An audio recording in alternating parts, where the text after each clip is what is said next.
നമസ്കാരം കുട്ടികളെ. 8ാം ക്ലാസ്സിൻ്റെ പുതിയ പാഠപുസ്തകം 2025 പ്രസിദ്ധപ്പെടുത്തി. ഇതിൻ്റെ ഭാഗമായി ഒന്നാമത്തെ ചാപ്റ്റർ ഗ്രാമകന്യക പാർട്ട് 1 പാർട്ട് 2 വീഡിയോ ഈ ചാനലായിട്ടുള്ള ഡിലൈറ്റ്സ് ഓൺ ഡിയിൽ നമ്മൾ ഓൾറെഡി അപ്ലോഡ് ചെയ്തിരുന്നു. ഇത് കണ്ടിട്ട് കുട്ടികളിൽ നിന്ന് ലഭിച്ചിട്ടുള്ള അഭിപ്രായങ്ങളും അവർക്ക് വേണ്ട ചില ആവശ്യകതകളും കമൻറ്റ് ബോക്സിൽ കൂടി ലഭിച്ചിരുന്നു. അതിൻ്റെ ഭാഗമായി ഇതെല്ലാം പരിഗണിച്ചുകൊണ്ട് തന്നെയാണ് രണ്ടാമത്തെ ചാപ്റ്ററിൻ്റെ ഈ വീഡിയോ ചെയ്യാനായിട്ട് ഉദ്ദേശിക്കുന്നത്. ഇത്തരത്തിൽ നിങ്ങൾക്ക് വരുന്ന എല്ലാ സംശയങ്ങളും അഭിപ്രായങ്ങളും എല്ലാം തുടർന്നും പ്രതീക്ഷിക്കുന്നു. കുട്ടികളുടെ ആവശ്യകത മുൻനിർത്തിക്കൊണ്ട് തന്നെയാണ് നമ്മൾ ഓരോ വീഡിയോയും അപ്ലോഡ് ചെയ്യുന്നത്. അതുകൊണ്ട് ധൈര്യമായിട്ട് നിങ്ങൾക്ക് നിങ്ങളുടെ അഭിപ്രായങ്ങളും വേണ്ട നിർദ്ദേശങ്ങളും നൽകാവുന്നതാണ്. മറ്റൊരു കാര്യം, ചില കുട്ടികൾ രണ്ടാമത്തെ പാർട്ട് 2 വീഡിയോ ലഭിച്ചില്ലല്ലോ എന്നൊക്കെ പറഞ്ഞിട്ടുള്ള മെസ്സേജുകൾ കാണാനായിട്ട് സാധിച്ചു. നിങ്ങൾ സബ്സ്ക്രൈബ് ചെയ്തിട്ട് അതിൻ്റെ ബെൽ ബട്ടൺ അമർത്തിയാൽ നിങ്ങൾക്ക് ഓരോ വീഡിയോയും അതിൻ്റെ നോട്ടിഫിക്കേഷൻസും ലഭിക്കുന്നതായിരിക്കും. അതുകൊണ്ട് സബ്സ്ക്രൈബ് ചെയ്യാൻ മറക്കരുത് കേട്ടോ. ഇനി നമുക്ക് രണ്ടാമത്തെ പാഠഭാഗത്തിലേക്ക് കടക്കാം. ഏതാണ് രണ്ടാമത്തെ പാഠം? വയമേവ സംരക്ഷകാഃ. വയമേവ, വയം ഏവ സംരക്ഷകാഃ. എന്താണ് വയം എന്ന് പറഞ്ഞാൽ നാം അല്ലെങ്കിൽ നമ്മൾ. ഏവ എന്ന് പറഞ്ഞാൽ തന്നെ അല്ലെങ്കിൽ അത് മാത്രമാണ് എന്നുള്ളത് ഉറപ്പിച്ച് പറയണം. സംരക്ഷകാഃ, സംരക്ഷകരെ, രക്ഷിക്കുന്നവരെ. അപ്പോൾ അതിനാൽ വയമേവ സംരക്ഷകാഃ എന്നത് നമ്മളാണ് യഥാർത്ഥരായിട്ടുള്ള സംരക്ഷകരെ എന്നുള്ള അർത്ഥം നൽകുകയാണ്. ഇവിടെ പാഠഭാഗത്തിലെ പ്രവേശകം എന്ന് നമുക്ക് കാണാനായിട്ട് സാധിക്കും. നമ്മൾ പാഠത്തിലേക്ക് പ്രവേശിക്കുകയാണ്. അവിടെ എന്താണ് കൊടുത്തിട്ടുള്ളത്? വനസ്യ മനോഹരം ചിത്രം പശ്യതു. വനത്തിൻ്റെ മനോഹരമായ ചിത്രം നോക്കൂ അല്ലെങ്കിൽ കാണൂ. ചിത്രേ കേ സന്ധി. ചിത്രത്തിൽ ആരൊക്കെയാണുള്ളത്? വന്യമൃഗാഃ പക്ഷിണഃ ലഘുപ്രാണിനഃ ച സന്ധി. വന്യമൃഗങ്ങൾ, അതായത് കാട്ടിൽ ജീവിക്കുന്ന മൃഗങ്ങളുണ്ട്. പിന്നെയോ പക്ഷിണഃ, പക്ഷികളുണ്ട്.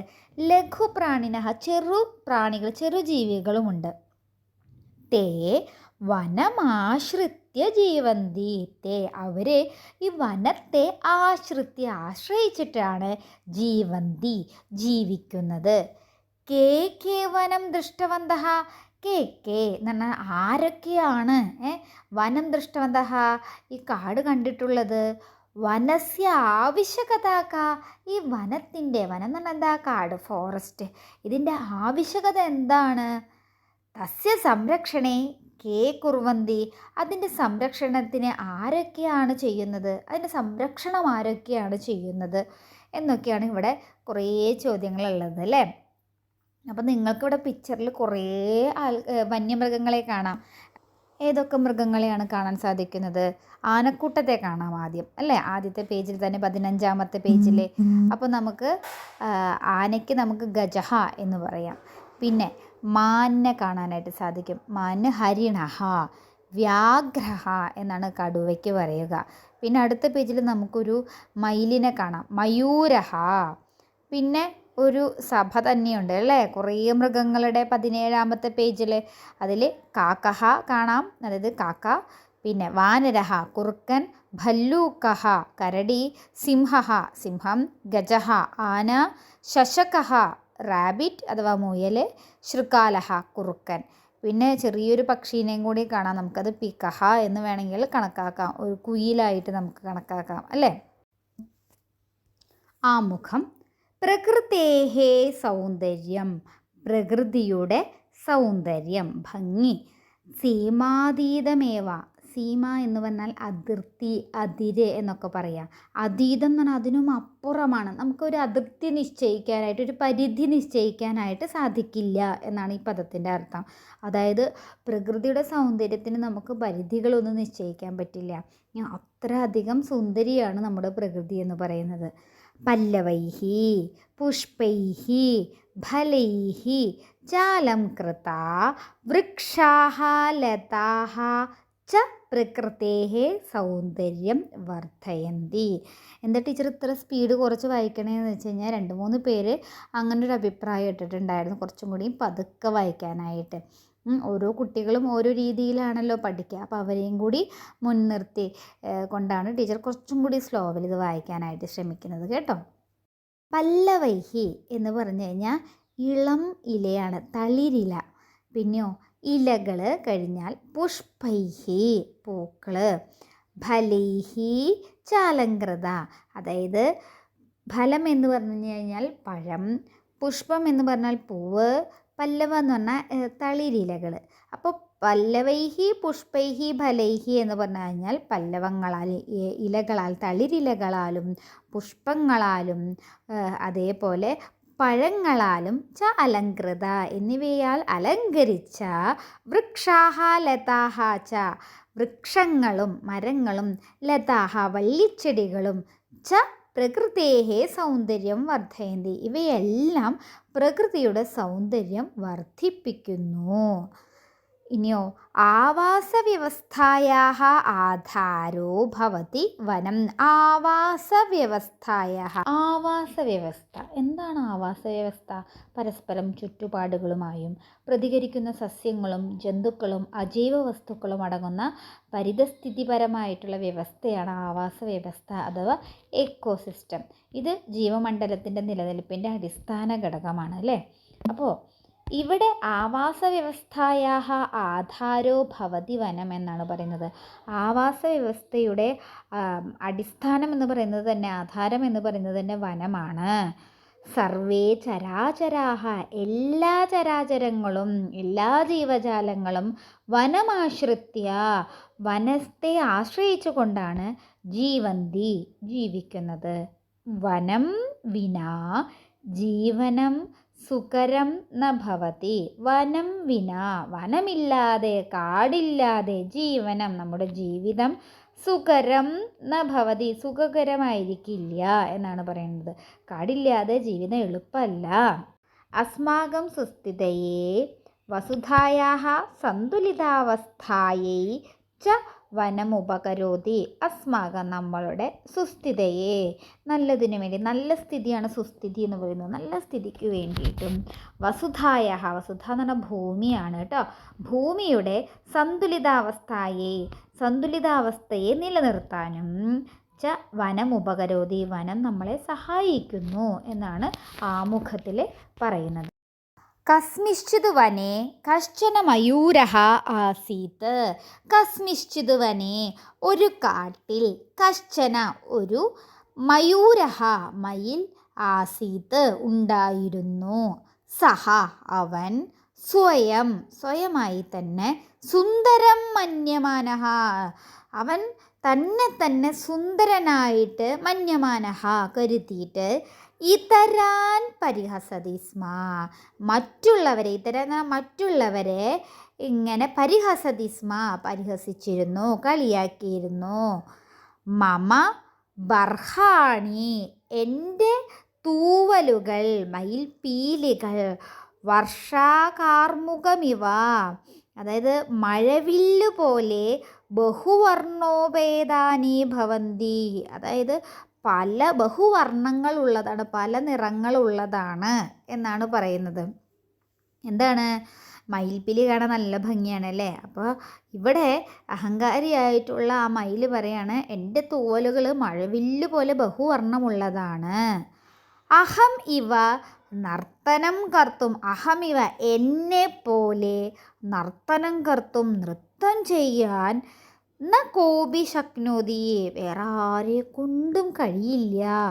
ഇത്യേവം ചിന്തയിത്വ ഇങ്ങനെയൊക്കെ ചിന്തിച്ചിട്ട്, ഗർവിഷ്ഠഃ സഹ ഗർവിഷ്ഠനായിട്ടുള്ള, അഹംഭാവിയായിട്ടുള്ള, അഹങ്കാരിയായിട്ടുള്ള, സഹ ആ മയില്, കാനനെ സഞ്ചരതി സ്മ കാട്ടിലൂടെ ഇങ്ങനെ നടക്കുമായിരുന്നു, സഞ്ചരിക്കുമായിരുന്നു എന്നാണ് ഇവിടെ ഈ ഒരു പാരഗ്രാഫിൽ പറയുന്നത്.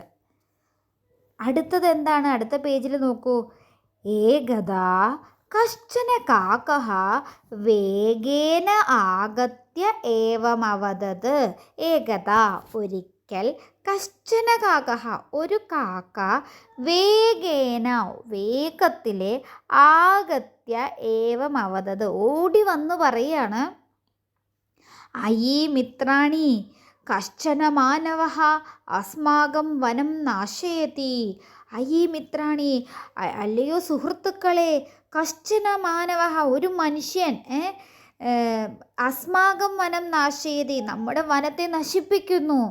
അപ്പോൾ വാനരഹ കുരങ്ങൻ പറയാണ്, അഹോ കഥം, എങ്ങനെ? കാക്കഹ അപ്പോൾ കാക്ക മറുപടി പറയാണ്, മാനവഃ വൃക്ഷസ്യ ഛേദനം കുറുവന്നാസീത്. ആ മനുഷ്യൻ മരം മുറിക്കുകയാണ്. ഛേദനം എന്ന് പറഞ്ഞാൽ മുറിക്കുക. മരം ഇങ്ങനെ മുറിച്ചു. ആസീത് എന്നാണ് പറയണത്, മുറിച്ചു. അപ്പോഴോ തത് പതിത്വ അത് പതിച്ചിട്ട് ആ മരം അപ്പോൾ മുറിച്ചപ്പോൾ ആ മരം വീഴുന്നു. ആ വീണപ്പോൾ മയൂരസ്യ നീടം ഭഗ്നമഭവത്.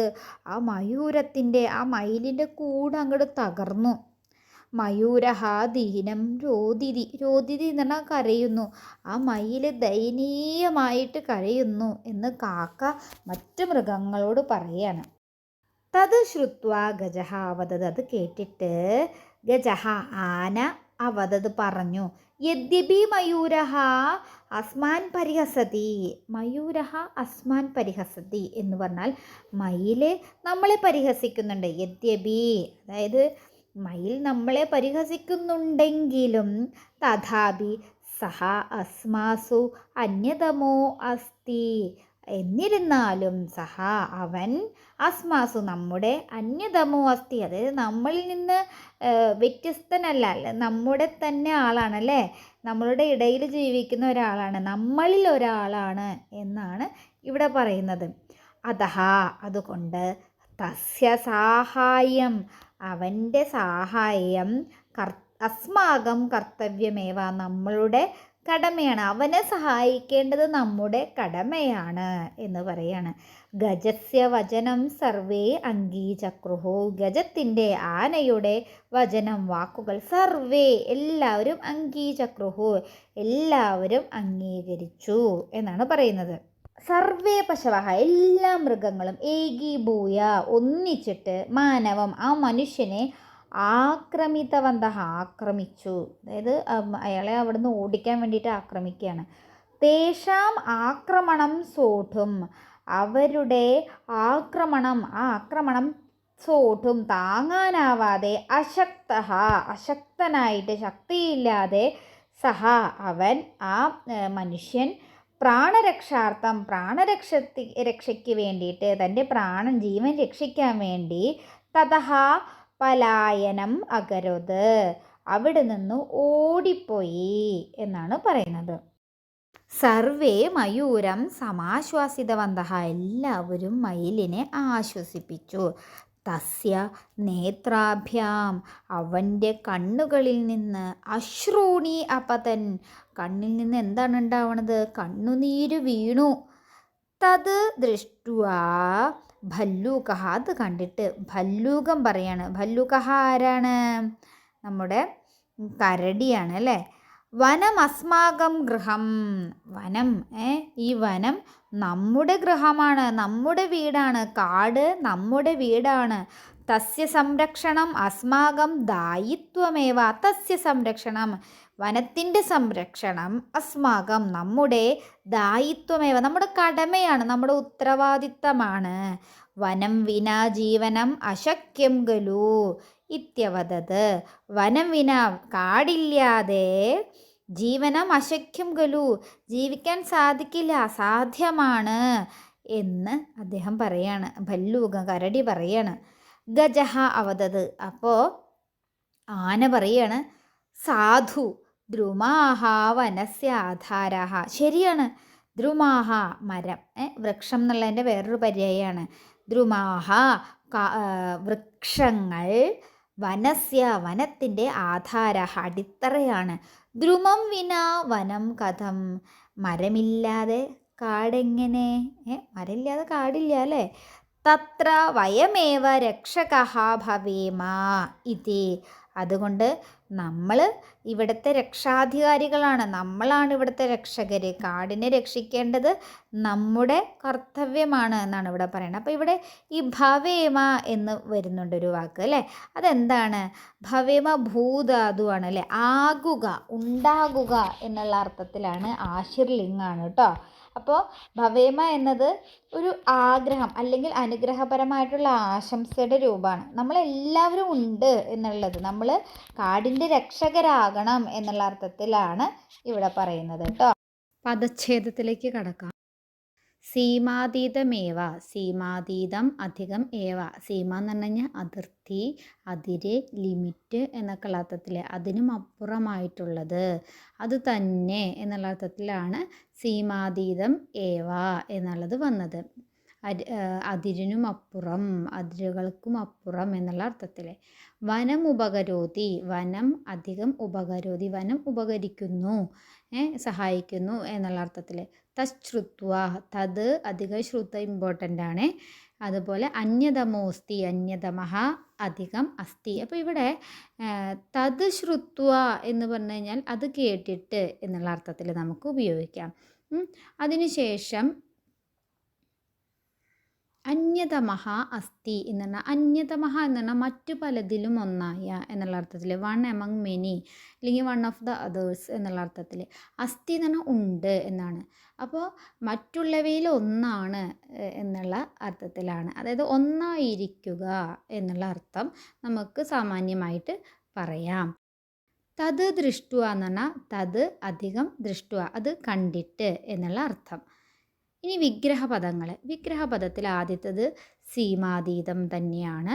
സീമായാഹ അതീതം, സീമയ്ക്കും അപ്പുറമായിട്ട് എന്നുള്ള അർത്ഥത്തിൽ. ഇനി ആവാസ വ്യവസ്ഥയാഹ എന്ന് പറഞ്ഞാൽ എന്താണ്?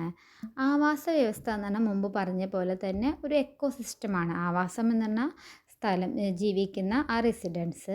വ്യവസ്ഥ എന്ന് പറഞ്ഞാൽ സംവിധാനം. അപ്പോൾ ആവാസ സംവിധാനം, ആവാസ വ്യവസ്ഥയായ എന്ന് പറഞ്ഞാൽ അതിൻ്റെ, ആവാസ വ്യവസ്ഥയുടെ, ആവാസ സംവിധാനത്തിൻ്റെ എന്നുള്ള വിഗ്രഹത്തിലേക്ക് നമുക്ക് വിഗ്രഹപദം അങ്ങനെ അർത്ഥമാക്കിയിട്ട് നമുക്ക് കണക്കാക്കാം. അടുത്തത് അന്യതമഹ, അനേകേഷു ഏകഹ ആണ് അന്യതമഹ എന്നുള്ളത്. അതായത് എന്താണ്? അനേകരിൽ ഒരാൾ എന്നുള്ള അർത്ഥത്തിൽ. അന്യതമഹ എന്ന് പറഞ്ഞാൽ മറ്റു പലരിൽ ഒരാൾ. നമുക്കിനി പഠന പ്രവർത്തനത്തിലേക്ക് കടക്കാം. പാഠഭാഗാത് ക്രിയാപദാനി ചിത്വാ താനുപയുജ്യ നൂതനവാക്യാനി രചയിതു. പാഠഭാഗത്തിൽ നിന്ന് ക്രിയാപദാനി, ക്രിയാപദങ്ങളെ, ആക്ഷൻ വേർഡ്സ് അതായത് വെർബുകൾ എടുത്തിട്ട് ചിത്വാ താനുപയുജ്യ നൂതനവാക്യാനി രചയിതു, അത് ഉപയോഗിച്ചിട്ട് കണ്ടുപിടിക്കുക, ക്രിയാപദങ്ങൾ ഏതൊക്കെയാണെന്ന് കണ്ടുപിടിക്കുക. അതിനുശേഷം അതുപയോഗിച്ചിട്ട് നൂതനവാക്യാനി രചയിതു, പുതിയ വാചകങ്ങൾ എഴുതാനാണ് പറയുന്നത്. അപ്പോൾ നമുക്ക് നോക്കാം അല്ലേ. ഇവിടെ കൊടുത്തിട്ടുള്ളത് മാതൃകയാണ്. ഇതുപോലത്തെ എക്സാമ്പിൾസ് നിങ്ങൾ എഴുതാനായിട്ട് ശ്രമിക്കണം. നമുക്ക് ആദ്യം ഏതൊക്കെ ക്രിയാപദങ്ങളാണ് ഈ പാഠഭാഗത്തിൽ കൊടുത്തിട്ടുള്ളത് എന്ന് നോക്കാം. രോദിതി, സഞ്ചരതി സ്മ, നാശയതി, ആസീത്, പരിഹസതി, ശക്നോതി, അവതത്, അഭവത്, അംഗീചക്രുഹു, ആക്രമിതവന്തഃ, അകരോത്, സമാശ്വാസിതവന്തഃ, അപതൻ. ഇത്രയും കാര്യങ്ങളാണ് വെർബുകളായിട്ട് ഇവിടെ ഉപയോഗിച്ചിട്ടുള്ളത്. അത് ഏകവചനത്തിലും അതുപോലെ ബഹുവചനത്തിലൊക്കെ നിങ്ങൾക്ക് കാണാനായിട്ട് സാധിക്കുന്നു. അപ്പം നമുക്കതിൻ്റെ വാചകങ്ങൾ കൂടി എഴുതാനായിട്ട് ശ്രമിക്കാം. ഒന്നാമത്തെ രോദിതി എങ്ങനെ എഴുതാം? കരയുന്നു എന്നുള്ള അർത്ഥത്തിൽ. സാ ദുഃഖേന രോദിതി, രോദിതി എന്ന് പറഞ്ഞാൽ കരയുന്നു. സാ എന്ന് പറഞ്ഞാൽ അവൾ, അവൾ ദുഃഖേന ദുഃഖത്താൽ കരയുന്നു, ദുഃഖം കാരണമായിക്കൊണ്ട് കരയുന്നു. സഹ വനമധ്യേ സഞ്ചരതി സ്മ, അപ്പോൾ സഞ്ചരതി സ്മ എന്നുള്ളതാണ് ഭൂതകാലമാണ്, അത് പ്രഥമ പുരുഷനാണ്. അപ്പോൾ എങ്ങനെ ഉപയോഗിക്കാം? സഹ അവൻ, വനമധ്യേ സഞ്ചരതി സ്മ വനത്തിലൂടെ സഞ്ചരിക്കുന്നു, സഞ്ചരിച്ചിരുന്നു എന്നാണ് ഇവിടെ ഭൂതകാലമായതുകൊണ്ട്. ഇനി നാശയതി, അതെന്താണ്? ഇത് നാശയതി എന്ന് പറഞ്ഞു കഴിഞ്ഞാൽ എന്താണ്? വർത്തമാനകാലത്തിലാണ് ഉപയോഗിച്ചിട്ടുള്ളത് അല്ലേ? അസത്യം ധർമ്മം നാശയതി. അസത്യം അത് നുണ ധർമ്മത്തിനെ നശിപ്പിക്കുന്നു എന്നാണ് ഇതിൻ്റെ അർത്ഥം. അടുത്തത് ആസീത്ത് എന്നതിന് വെച്ചിട്ട് ഒരു വാചകം നമുക്കുണ്ടാക്കാം. ആസീത്ത് എന്ന് പറഞ്ഞാൽ ഉണ്ടായിരുന്നു. സഹ ഗൃഹേ ആസീത്, അവൻ വീട്ടിലായിരുന്നു. മൂർഖഃ ജ്ഞാനിനം പരിഹസതി. പരിഹസതി എന്നുള്ളതാണ് ക്രിയ. അപ്പോൾ അത് വെച്ചിട്ടുള്ളൊരു വാചകമാണ് ഇവിടെ. മൂർഖഃ വിഡ്ഢി, ജ്ഞാനിനം അതായത് അറിവുള്ളവനെ പരിഹസിക്കുന്നു. അടുത്ത ക്രിയാപദം ശക്നോതിയാണ് ടെക്സ്റ്റ് ബുക്കിലുള്ളത്. അപ്പോൾ അത് വെച്ചിട്ടൊരു പുതിയ വാചകം ഇങ്ങനെ ഉപയോഗിക്കാം. സാ പർവ്വതം ആരോഢും ശക്നോതി. അവൾ പർവ്വതം കയറുവാൻ ശക്തിയുള്ളതാണ്, അവൾക്ക് കഴിയുന്നു എന്നാണ്. അവൾക്ക് പർവ്വതത്തിലേക്ക് കയറാൻ കഴിയുന്നു. അടുത്തത് അവതത് എന്നുള്ളതാണ്. അവതത് എന്ന് പറഞ്ഞാൽ പറഞ്ഞു എന്നുള്ള അർത്ഥത്തിൽ. രാജാ മന്ത്രിണം അവതത്, രാജാവ് മന്ത്രിയോട് പറഞ്ഞു. അടുത്തത് അഭവത് എന്നുള്ള ക്രിയാപദത്തിന് എങ്ങനെ നമുക്കൊരു വാചകാക്കാം? മഹാൻ യുദ്ധ അഭവത്, വലിയ യുദ്ധം സംഭവിച്ചു അല്ലെങ്കിൽ നടന്നു എന്നുള്ള അർത്ഥത്തിൽ. അപ്പോൾ ഇതൊരു ഭൂതകാലമാണ് കേട്ടോ. അടുത്തത് അങ്കീചക്രുഹു. ഇവിടെ ബഹുവചന രൂപമാണ് അല്ലേ? അങ്കീചക്രുഹു എന്ന് പറയുമ്പോൾ തേ ഗുരോഹോ ഉപദേശം അങ്കീചക്രുഹു, അവർ ഗുരുവിൻ്റെ ഉപദേശം അംഗീകരിച്ചു എന്നുള്ള അർത്ഥം. ഇനി അടുത്തത് അകരോത് എന്നുള്ള ക്രിയാപദം എങ്ങനെ ഉപയോഗിക്കാം? ബാലകഃ ഗൃഹകാര്യം അകരോത്. ബാലകൻ, അതായത് ആരാ ബാലകൻ? കുട്ടി, ആൺകുട്ടി ഗൃഹകാര്യം ഹോംവർക്ക് ചെയ്തു. ഫലാനി വൃക്ഷാത് അപതൻ, പഴങ്ങൾ വൃക്ഷത്തിൽ നിന്ന് വീണു എന്നുള്ള അർത്ഥം. അപ്പം ഇങ്ങനെയാണ് സെൻറ്റൻസ് മേക്ക് ചെയ്യേണ്ടത് കേട്ടോ. ഇനി അടുത്തത് നോക്കാം. കഥാസ്തംഭം ക്രമീകരോതു. ഇവിടെ നമ്മളൊരു കഥയാണ് പഠിച്ചത്. അതിൻ്റെ കുറച്ച് ഈ കഥാസ്തംഭത്തെ ക്രമീകരിക്കാനാണ് പറഞ്ഞിട്ടുള്ളത്. കഥയെ ഇങ്ങനെ ക്രമം മാറ്റി തെറ്റിച്ച് കൊടുത്തിട്ടുണ്ട്. അപ്പോൾ ക്രമത്തിൽ എഴുതാനായിട്ട് ഈ കഥ എന്താണ് അവിടെ കൊടുത്തിട്ടുള്ള വാചകങ്ങൾ? സർവേ മയൂരം സമാശ്വാസിതവന്തഃ, എല്ലാവരും ആ മയിലിനെ സമാശ്വസിപ്പിച്ചു. സ്വസൗന്ദര്യേണ ഗർവിഷ്ഠഃ മയൂരഃ സദാ സർവാൻ പരിഹസതി സ്മ. സ്വസൗന്ദര്യേണ, സ്വന്തം സൗന്ദര്യത്താൽ ഗർവിഷ്ഠഃ അഹങ്കാരിയായിട്ടുള്ള മയൂരഃ മയിൽ സദാ എല്ലായ്പ്പോഴും സർവാൻ എല്ലാവരെയും പരിഹസതി സ്മ പരിഹസിച്ചിരുന്നു. വനേ കശ്ചന മനോഹരഃ മയൂരഃ അസ്തി. വനത്തിലെ ഒരു മനോഹരനായിട്ടുള്ള ഭംഗിയുള്ള ഒരു മയൂരഃ അസ്തി, മയൂരമുണ്ട്, ഒരു മയിലുണ്ട്.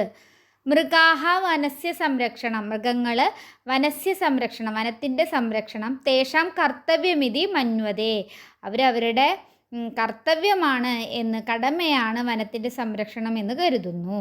മാനവഃ മയൂരസ്യ നീടം നാശേതി, മനുഷ്യൻ മയൂരത്തിൻ്റെ ആ മയിലിൻ്റെ നീടം അതായത് കൂടിനെ നശിപ്പിക്കുന്നു. അപ്പോൾ ഇതനുസരിച്ചിട്ട് കഥ ക്രമീകരിക്കാനാണ് പറയണത്. എങ്ങനെ വരും? ആദ്യം വനേ കശ്ചന മനോഹരാഹ മയൂരഃ അസ്തി. 2 സ്വസൗന്ദര്യേണ ഗർവിഷ്ഠഃ മയൂരഃ സദാ സർവാൻ പരിഹസതി സ്മ. 3 മാനവഃ മയൂരസ്യ നീടം നാശേതി. 4 സർവേ മയൂരം സമാശ്വാസിതവന്തഃ. 5 മൃഗാഹ വനസ്യ സംരക്ഷണം തേഷാം കർത്തവ്യമിതി മന്വതേ. ഇത് വളരെ ഇമ്പോർട്ടൻ്റ് ആണ് ഈ കഥാസ്തംഭം എന്ന് പറയുന്നത് കേട്ടോ.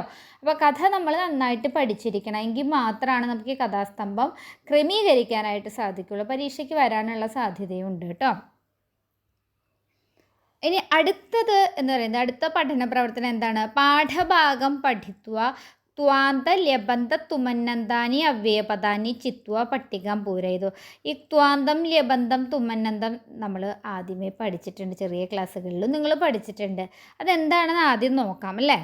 നമുക്ക് ആദ്യം തന്നെ ത്വാന്തം നോക്കാം അല്ലേ? ത്വാന്തം എന്നത് സംസ്കൃതത്തിൽ ചെയ്ത ശേഷം അല്ലെങ്കിൽ ചെയ്തത് എന്നൊക്കെയുള്ള അർത്ഥത്തിൽ അത് ചെയ്തിട്ട് എന്നർത്ഥം വരുന്ന ഒരു പദരൂപങ്ങളാണ്. ഇത് ചേരുമ്പോൾ അതിൻ്റെ അർത്ഥം ഒരു പ്രവൃത്തി കഴിഞ്ഞ് മറ്റൊന്ന് ചെയ്യുക എന്നതായിരിക്കും. അതായത് ഇപ്പോൾ ഗത്വ എന്ന് പറഞ്ഞാൽ എന്താണ്? പോയ ശേഷം അല്ലെങ്കിൽ പോയിട്ട്. കൃത്വ ചെയ്തിട്ട് അല്ലെങ്കിൽ ചെയ്ത് കഴിഞ്ഞതിന് ശേഷം. പഠിത്വ വായിച്ചു കഴിഞ്ഞ്. ലിഖിത്വ എഴുതി കഴിഞ്ഞ്. ഇങ്ങനെയൊക്കെ നമുക്ക് ഉപയോഗിക്കാം. ഇപ്പോൾ ഫോർ എക്സാമ്പിൾ നമുക്ക് എന്താണ്? സഹ ഗത്വ ഭോജനം അകരോത് എന്നാണെങ്കിൽ അവൻ പോയിട്ട് ഭക്ഷണം കഴിച്ചു. സാ പാഠം പഠിത്വ വിശ്രാമം അകരോത് എന്നാണെങ്കിൽ അവൾ പാഠം വായിച്ചിട്ട് പിന്നെ വിശ്രമിച്ചു എന്നുള്ളതാണ്. അപ്പോൾ ഇങ്ങനെയാണ് ത്വാന്തങ്ങൾ വരുന്നത്. അപ്പോൾ ഇവിടെ ശ്രദ്ധിക്കേണ്ടത് എന്താണ്? ത്വ എന്നുള്ള രീതിയിലേക്കാണ് ഗത്വ, കൃത്വ, പഠിത്വ, ലിഖിത്വ ഇങ്ങനെയൊക്കെയുള്ള രീതിയിലാണ് ഇതിൻ്റെ ഉദാഹരണങ്ങൾ വരുന്നത്. ത്വാന്തം അവ്യയത്തിൽ നിന്നും ഈ ത്വാന്തം എന്നുള്ളതിൽ നിന്നും കുറച്ച് ഭേദം മാത്രമാണ് ല്യബന്ധത്തിന് വരുന്നത്. ക്രിയാധാതുവിന് മുമ്പായി ഉപസർഗം ചേരുമ്പോൾ ല്യപ്പ് എന്ന പ്രത്യയം ചേരുന്നതിനാൽ പദം യ എന്ന് അവസാനിക്കുന്നു. ല്, പ്പ് എന്നിവയാണ് പ്രക്രിയയിൽ ലോപിക്കുകയും ചെയ്യുന്നു. അപ്പോൾ എന്താണ്? പ്രപാഠ്യ പഠിച്ചിട്ട്, ആനീയ കൊണ്ടുവന്നിട്ട്, ആഗമ്യ വന്നിട്ട്, വിലിഖ്യ എഴുതിയിട്ട്, സംജപ്യ ജപിച്ചിട്ട്, ഉപഗമ്യ അടുത്ത് ചെന്നിട്ട്, അനുഗമ്യ പിന്നാലെ ചെന്നിട്ട് എന്നിങ്ങനെ ഉപസർഗത്തിൻ്റെ അർത്ഥഭേദം കൊണ്ട് പദത്തിൻ്റെ അർത്ഥവും മാറാം. അടുത്തത് തുമുന്നന്തമാണ്. തുമുന്നന്തം എന്ന് പറയുമ്പോൾ എന്താണ്? ആ പ്രത്യയത്തിൽ ചെയ്യാൻ, പോകാൻ, പാടാൻ എന്നൊക്കെയുള്ള അർത്ഥത്തിലാണ് അത് വരിക. To do, to go, to speak എന്നൊക്കെയുള്ള അർത്ഥത്തിൽ. അപ്പോൾ ഉദാഹരണം ഇപ്പോൾ ഗമ ധാതു ആണെന്ന് വിചാരിക്കുക. അത് എന്തായിട്ട് തുമുന്നന്ത രൂപമായിട്ട് ഗന്തും പോകാൻ. കൃ ധാതു ആണെങ്കിൽ കർത്തും ചെയ്യാൻ. ഭൂധാതു ആണെങ്കിൽ ഭവിതും ആകാൻ. പഠധാതു ആണെങ്കിൽ പഠിതും വായിക്കാൻ. ദൃശ്യധാതു ആണെങ്കിൽ ദ്രഷ്ടും കാണാൻ. ഇങ്ങനെയൊക്കെയുള്ള അർത്ഥങ്ങൾ വരും. ഉദാഹരണമായിട്ട് എന്താണ്? രാമഃ ഗന്ധും ഇച്ഛതി, രാമൻ പോകാൻ ആഗ്രഹിക്കുന്നു. സ ഗ്രന്ഥം പഠിതും ആരഭതേ, അവൾ പുസ്തകം വായിക്കാൻ തുടങ്ങുന്നു. ഈ രീതിയിൽ നമുക്ക് മുന്നോട്ട് പോവാം. അപ്പോൾ ഇത്രയുമാണ് 3 പ്രത്യയങ്ങൾ ഇവിടെ കൊടുത്തിട്ടുള്ളത്: ത്വാന്തം, ല്യബന്ധം, തുമുന്നന്തം. അപ്പോൾ ഇവിടെ ഈ പാഠഭാഗത്തിൽ കൊടുത്തിട്ടുള്ളത് ഏതൊക്കെയാണെന്ന് നോക്കാം. ത്വാന്തത്തിൽ ഗൃഹീത്വ, ചിന്തയിത്വ, പതിത്വ, ശ്രുത്വ, ദൃഷ്ട്വ എന്നിവയാണ് കൊടുത്തിട്ടുള്ളത്. അതിനുശേഷം ല്യബന്ധത്തിൽ അപഹൃത്യ, ആഗത്യ, ഏകീഭൂയ. ഇനി തുമുന്നന്തത്തിൽ സ്ഥാപയിതും, കർത്തും, സോഢും എന്നിവയാണ് കൊടുത്തിട്ടുള്ളത്. അപ്പോൾ ഇത്രയുമാണ്. ഇനി നമുക്ക് അടുത്ത പഠന പ്രവർത്തനം പാർട്ട് 2 വീഡിയോയിലാണ് നൽകിയിട്ടുള്ളത്. അതുകൂടി കാണാനായിട്ട് ശ്രമിക്കണം. ഇതിൻ്റെ തുടർച്ചയാണ് അത്. അപ്പോൾ നിങ്ങളുടെ വിലയേറിയ അഭിപ്രായങ്ങളും നിർദ്ദേശങ്ങളും എല്ലാം കമൻറ്റ് ബോക്സിൽ രേഖപ്പെടുത്തുക. സബ്സ്ക്രൈബ് ചെയ്യാത്തവർ ഉടനെ തന്നെ സബ്സ്ക്രൈബ് ചെയ്യണം. എങ്കിൽ മാത്രമാണ് നിങ്ങൾക്ക് നോട്ടിഫിക്കേഷൻ ലഭിക്കുകയുള്ളൂ. കാരണം ഓരോ വീഡിയോയും മറ്റും തുടർച്ചയായിട്ട് നമ്മൾ ഇട്ടുകൊണ്ടിരിക്കുന്നുണ്ട്. അപ്പോൾ അതുകൊണ്ട് സബ്സ്ക്രൈബ് ചെയ്ത് ബെൽ ബട്ടൺ അമർത്തണം കേട്ടോ. പിന്നെ നിങ്ങൾക്ക് ഈ ക്ലാസ് ഇഷ്ടപ്പെട്ടെങ്കിൽ ലൈക്ക് ചെയ്യാനും മറക്കരുത്.